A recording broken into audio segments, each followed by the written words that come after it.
Sinabayan ng ilang grupo ng kilos protesta ang ikalimang sona ng Pangulong Bongbong Marcos Jr. Sa Cebu, nanawagan po ang ilang militanteng grupo ng mas maayos na sweldo at disenteng hanap buhay para sa mga uring manggagawa. Marami rin ang mga pulis na naitalaga sa harapuyan ng Cebu Provincial Capital. Naglagay din ng barikada para matiyak po ang seguridad. Naging maayos ang idinaos na kilos protesta. 3 kumpirmadong patay habang isa ang nawawala dahil po sa epekto ng bagyong Kiapo.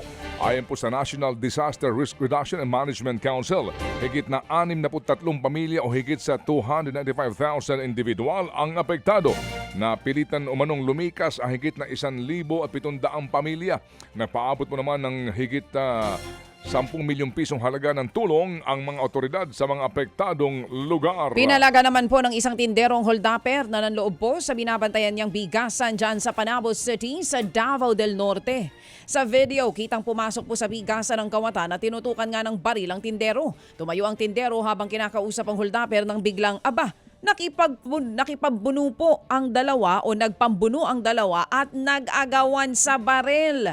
Umabot pa ang pagbubuno ng dalawa sa labas po ng tindahan. Ang tapang naman ng tindero na yun. Kalaunay nadapa pong tindero, tumakbo naman palayo ang suspect. Ayon sa tindero, namumukhaan niya ang kawata na minsan na daw nilang naging customer. Tinutugis na ngayon ng mga pulis ang suspect. Tuloy na po namang binawi ng Land Transportation Office ang lisensya po ng driver na nakabangga ng traffic enforcer doon sa lungsod ng Cebu noong pong July 1.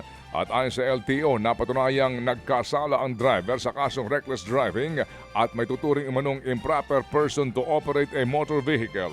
Bate po sa mga nakalap na ebidensya, hindi sinunod ng driver ang hudyat ng traffic enforcer.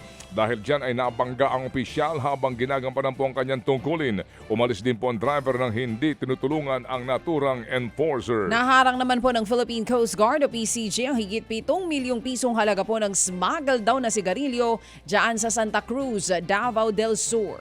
Nakita po ang kontrabando sa pagpapatrolya ng PCG. Karga po ng motor bangka ang 82 master case ng smuggled daw na sigarilyo. Nasa kustodiya rin ng PCG ang 3 tripulanteng sakay po ng bangka habang patuloy pa rin ang investigasyon sa ngayon. Mga kapatid, patuloy po kayong tumutok sa 105.9 True FM para sa totoong balita, informasyon, music and entertainment. Mag-subscribe sa aming YouTube channel at podcast at sundan nyo kami sa Facebook, Instagram, X at TikTok sa True Network PH. Bisitahin din po ang aming official website, truefm.ph. At panoorin din kami sa True TV Signal, Channel 19. Kami po ang 105.9 True FM. Laging true sa'yo, kapatid.